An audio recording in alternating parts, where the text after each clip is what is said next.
Hello tout le monde, je vous retrouve aujourd'hui pour un update vidéo. Je vous ai laissé la dernière fois, c'était le 23 avril, nous sommes le 4 mai et j'en profite d'ailleurs pour souhaiter un très joyeux anniversaire à Fan des lectures de Fan qui, voilà, si tu passes par là, je te fais des gros bisous pour ton anniversaire. J'ai pas mal de livres à vous présenter puisque j'ai assez carburé, j'ai lu mes emprunts médiathèque, j'ai également lu des services presse et je vous présente tout ça tout de suite et dans le désordre. Pour commencer, je vous présente Le Regard des Princes à minuit d'Eric Lhomme, publié chez Gallimard Collection Scripto. C'est un recueil de 7 nouvelles qui raconte le parcours initiatique de 7 adolescents qui sont soit sur Paris, soit en Bretagne et qui vont découvrir les principes de la vie. Ils sont tous accompagnés d'un mentor qui va ouvrir leur esprit, leur conscience aux philosophies de la vie. C'est vraiment accessible, c'est bien écrit, j'ai adoré toutes les nouvelles.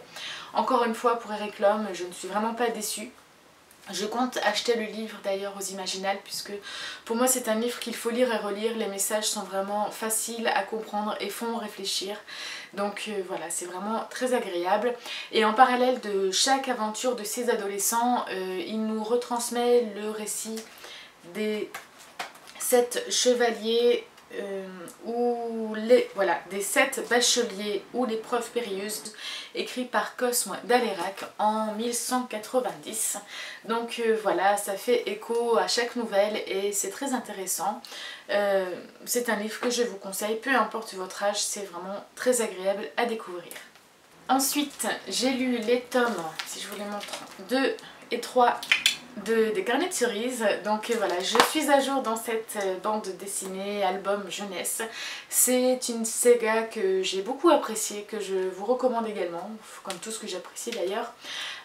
Les carnets de cerises, donc c'était l'histoire de Cerise qui est un âge entre l'enfance et l'adolescence, où du coup elle se découvre elle-même, elle se recherche, elle fait beaucoup d'expériences parce qu'elle rêve de devenir écrivain, donc elle écrit un petit peu ses carnets et elle est très curieuse, donc elle va aller à l'aventure et c'est ce qu'elle nous raconte dans ses livres.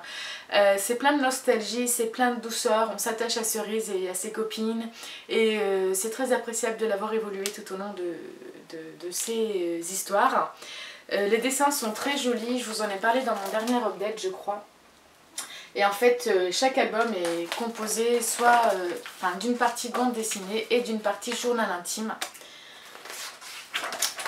avec des photographies, enfin voilà, comme ceci. C'est vraiment très beau et très bien écrit. Donc je suis ravie d'avoir enfin lu ces carnets de cerises dont j'entendais énormément parler.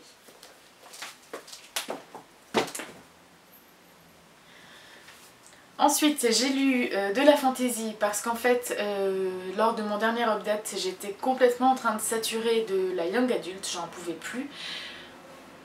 Donc je lisais ça et de la jeunesse et je suis arrivée à saturation, il me fallait quelque chose de plus construit, une écriture plus stylisée, plus mature, voilà, j'avais vraiment un besoin vital. Donc je me suis penchée sur la fantasy et j'ai donc lu Arachnae, c'est en lecture commune de Charlotte Bousquet. Je suis plus que ravie d'avoir découvert enfin Charlotte Bousquet. Les cousines de l'Est m'en parlaient vraiment énormément et j'hésitais entre La peau des rêves ou Arachnae, donc ça c'est le tome 1 de l'Archipel d'Énuminé. Et je suis vraiment contente de mon choix. Donc le tome 1 Arachnae, alors ne craignez rien, ça n'a rien à voir avec les araignées, c'était moi-même ma peur en voyant le livre, mais finalement c'est juste le nom de la cité dans laquelle se déroule l'intrigue principale. On va suivre plusieurs personnages, l'auteur va changer de point de vue toutes les 3-4 pages, mais la personnage la plus importante c'est Théodora, qui va enquêter sur une série de meurtres d'enfants, de meurtres et de viols. Donc il y a des scènes quand même assez glauques. Pour une fois ça m'a pas traumatisée, alors je ne sais pas pourquoi, mais je suis vraiment passée en toute fluidité à travers toutes ces scènes de découverte des corps mutilés. Donc on va suivre cette intrigue, on va découvrir aussi toute une part de magie. Il y a plusieurs... Comment vous dire, il y a plusieurs enquêtes en même temps dans ce livre, donc il y a d'une part ces meurtres d'enfants, il y a d'autre part le fait que le prince de la cité doit être assassiné, il le sait, il va essayer de déjouer les plans, et il y a aussi les moires, donc ce sont les tisseuses de destin qui entrent en jeu et qui essayent de tirer les ficelles vers elles pour exécuter les plans qu'elles ont prévus depuis des générations et des générations. Donc c'est super intéressant, c'est un mélange de fantasy et de polar. Je me suis régalée, j'ai beaucoup aimé le style de l'auteur, son style d'écriture, c'était vraiment plein de dynamisme, captivant, addictif, et surtout le fait d'alterner les points de vue toutes les 3-4 pages, ça rendait le récit vraiment très rythmé. Je pense forcément m'acheter les tomes 2 et 3, peut-être aux Imaginales, je verrai, mais en tout cas c'est une superbe découverte et je vous recommande ce genre de fantasy. En plus on peut classifier niveau sous-genre de fantasy, on va partir là-dedans. Pour moi je le considère un peu comme la dark fantasy et les femmes ont vraiment une place importante, donc ce qui est rare parce que si on prend par exemple David Gemmell qui est vraiment un auteur très connu pour sa dark fantasy, il n'a quasiment aucune femme dans ses écrits. Peut-être une qui amène une petite histoire d'amour, mais c'est tout. Que là Charlotte Bousquet elle met vraiment une valeur très forte au niveau de la part des femmes dans l'histoire. J'espère que vous avez compris ce que je voulais dire, que j'ai pas été trop brouillon. Ensuite on va passer à 2 services presse que j'ai lu. Le premier, il s'agit de Endless Love de Cecilia Tan, c'est le tome 3 qui s'appelle Satisfaction, c'est chez Hugo New Roman. Et c'est collection blanche. Alors en fait c'est assez étrange parce que oui j'ai reçu les 2 autres tomes, mais j'étais dans une période quand je les ai eus où j'avais pas envie de romance érotique parce que Endless Love il s'agit de ça, donc je les avais mis de côté. Et quand j'ai reçu le tome 3, j'ai pas voulu prendre plus de retard au niveau de mes services presse, donc je l'ai lu et je me suis dit que ce serait une expérience de lecture de commencer par le tome 3 et revenir sur les 2 premiers tomes. Sachant que c'est de la romance érotique, je n'avais pas beaucoup de crainte au niveau des intrigues, tout ça, puisque j'allais pas faire ça avec de la fantasy par exemple, ou de l'imaginaire ou quoi que ce soit. J'avais commencé à lire en fait le tome 1 il y a 2 mois de ça à peu près, et j'avais pas du tout aimé la rencontre entre Karina et James, donc le couple phare de la série. Du coup j'avais préféré arrêter, je me suis dit elle va me taper sur les nerfs, c'est même pas la peine. Et de commencer par le 3, ça me permet déjà de voir comment Karina notamment a évolué, et de connaître en fin de compte tous les secrets de James, puisque c'est lui, c'est le dominant de l'histoire, c'est lui qui va entraîner Karina dans le tome 1 dans un monde...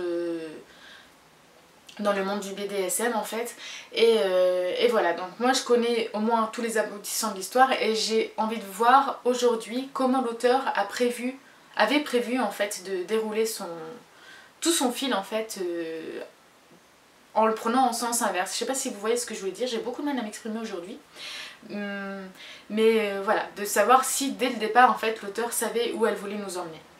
Donc pour en revenir à cette histoire, ça se lit bien, c'est léger, il y avait des scènes mais pas énormément, je pensais en voir beaucoup plus que ça. Le seul truc qui m'a dérangée, c'est qu'en fait il y a un système de discussion entre les 2 personnages et ils se vouvoient, ils se respectent, ça se voit, ils sont d'accord sur les pratiques, tout ça. Donc on a une certaine distance qui s'instaure dans les dialogues.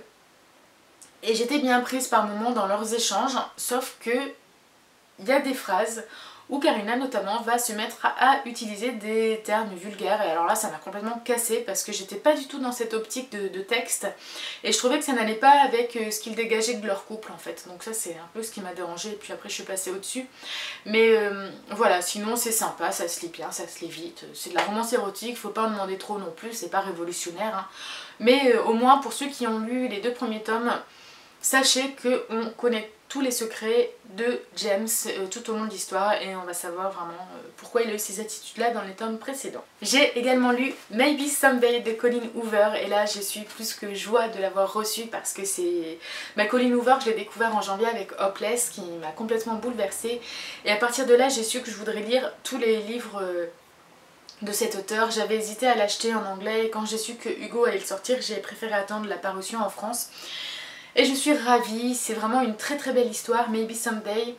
Pour pas vous en dire trop, ça raconte l'histoire de Sydney, qui vit avec sa coloc, qui est avec son copain depuis 2 ans. Et en fait, le jour de son anniversaire, elle va apprendre qu'en fait son mec la trompe avec sa coloc. Elle va être complètement dépitée, elle va se retrouver au pied du mur. Mais elle va être soutenue par un de ses voisins qu'elle écoutait jouer de la musique sur son balcon, qui s'appelle Ridge et qui va l'héberger le temps qu'elle se remette sur pied, etc. Ridge, c'est un musicien qui en ce moment, au début du livre, a beaucoup de mal pour s'inspirer, pour trouver des paroles, tout ça. Et il s'avère que Sydney, comme elle est passionnée de musique, elle a vraiment à ce moment-là une aisance pour écrire les textes. Donc ils vont se lier comme ça, de cette façon, et on va découvrir leur histoire très touchante, très percutante, et surtout je l'ai trouvée vraiment très authentique et très sincère.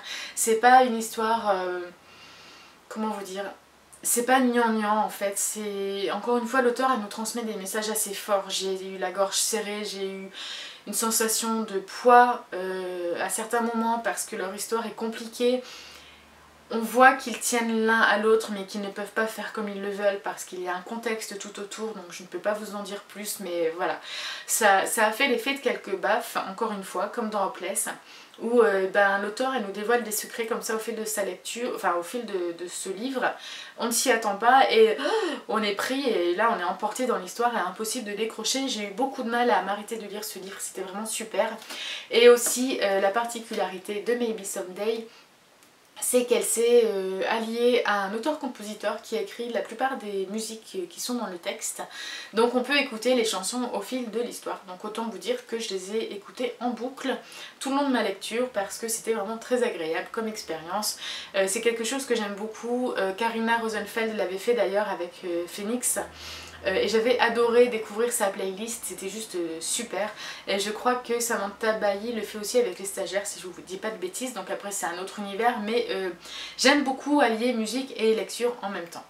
Voilà, donc Maybe Someday je vous le recommande, c'est très bien écrit, c'est une très belle histoire, ça vous prend aux tripes, c'est beau, c'est... Voilà, il faut le lire, tout simplement. Je fais pas de la pub pour Hugo, c'est juste que Colleen Hoover c'est une auteure de nu adulte qui a un talent fou et pour moi ça devient vraiment the référence en nu adulte. Donc voilà, foncez si ça vous tente. Ensuite j'ai lu un e-book.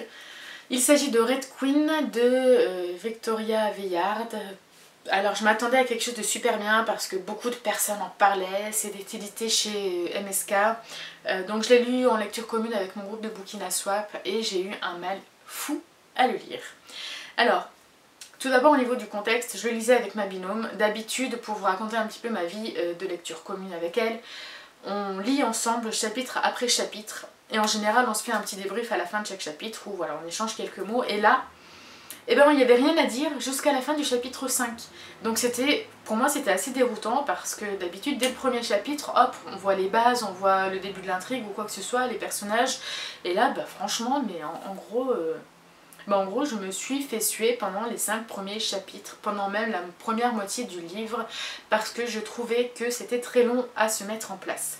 Ça raconte l'histoire, en gros, de, je ne sais plus son nom, Mare, qui est une sang rouge, ça veut dire qu'elle fait partie du peuple des pauvres. Suite à une altercation, il va s'avérer qu'en fait elle a un pouvoir psychique qui va faire qu'elle va être prise en main par les sangs d'argent, qui représente la noblesse de l'univers. Donc on a deux clans, les sangs rouges, les sangs d'argent, si je dis pas de bêtises, parce que franchement l'histoire elle m'est déjà sortie de la tête. Il ne faut pas savoir que Mare a des pouvoirs, parce que cela remettrait tout en cause au niveau du gouvernement. On est dans un univers assez dystopique, et forcément Mare va être élue pour devenir la princesse et épouser le cadet de la famille royale, qui s'appelle Maven. Maven il a un frère qui s'appelle je ne sais plus comment, donc il va y avoir triangle amoureux, ça m'a gonflé. Dès le début de l'histoire en fait j'ai eu l'impression d'être dans la sélection, et désolée pour les fans mais moi j'ai pas du tout aimé. C'est encore ce genre de fantasy où on nous dit c'est super, ça n'arrête pas ici et ça, mais finalement c'est plus une histoire d'amour quoi, dystopique.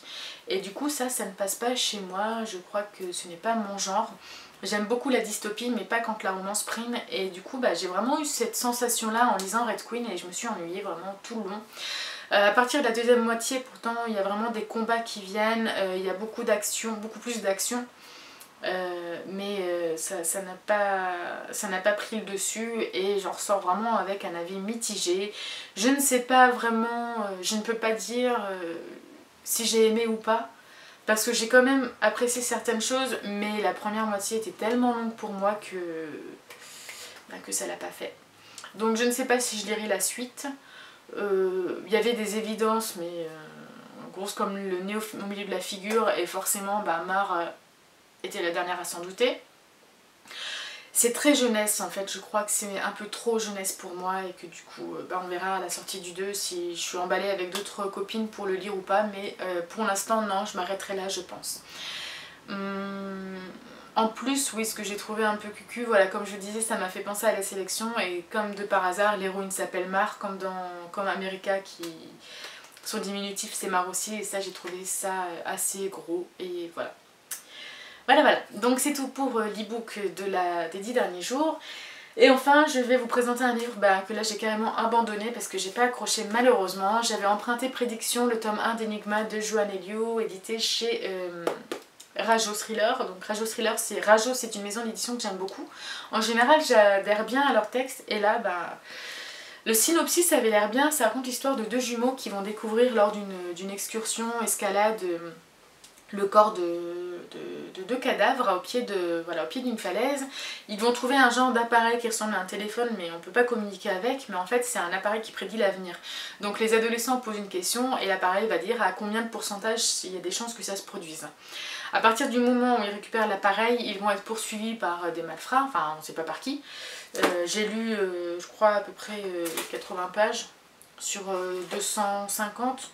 230, donc en plus c'est écrit super gros, franchement j'aurais pu le lire très vite mais j'ai pas accroché. J'ai trouvé déjà la sœur jumelle, elle m'énervait parce que je trouve qu'elle a, comment vous dire, j'ai l'impression, enfin je ressens que c'est un homme qui a écrit l'histoire sans vouloir faire de féminisme, de machisme ou quoi que ce soit, hein. Mais on ressent l'écriture de l'auteur homme dans ses descriptions de cette jeune femme, de cette jeune fille, parce qu'elle est quand même très garçon manqué, elle ne semble pas très sensible. Bon, apparemment c'est elle qui prend beaucoup en charge, ça doit être le jumeau A quoi, parce qu'on dirait qu'elle prend beaucoup en charge son petit frère, enfin son jumeau qui est plus fragile au niveau de la santé ou je sais pas quoi. Mais du coup elle est un peu trop bagarreuse et j'ai eu du mal avec elle. Et aussi ce qui m'a déplu en fait, c'est que tout se passe trop vite dans l'histoire.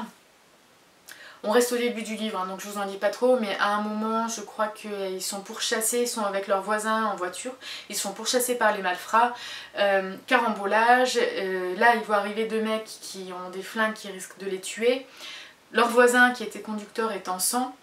Là-dessus, il y a une autre personne extérieure qui intervient, qui va tuer les deux bandits et qui va partir avec les enfants. Et en attendant, le voisin, on sait pas s'il est mort, on sait pas s'il est blessé, on sait pas s'il est pris en charge, voilà. J'ai trouvé que ça passe trop vite sur les choses. Et c'est dommage parce qu'au niveau du synopsis, il y avait vraiment un très bon potentiel, donc je suis déçue. Donc je verrai si je tenterai peut-être un autre livre de cet auteur, peut-être un peu plus connu, qui a un peu plus de succès, pour voir si dans un autre genre, j'adhère plus à son style. Voilà, et ben c'est tout pour cette vidéo. J'espère que ça vous aura plu, j'espère que je n'aurai pas été trop vite dans mon résumé de tous ces livres et dans mes appréciations. En tout cas, dites-moi ce que vous en avez pensé en commentaire. N'hésitez pas à partager si ça vous a plu. Et en attendant, je vous fais de très gros bisous et je vous souhaite de très belles lectures. A bientôt!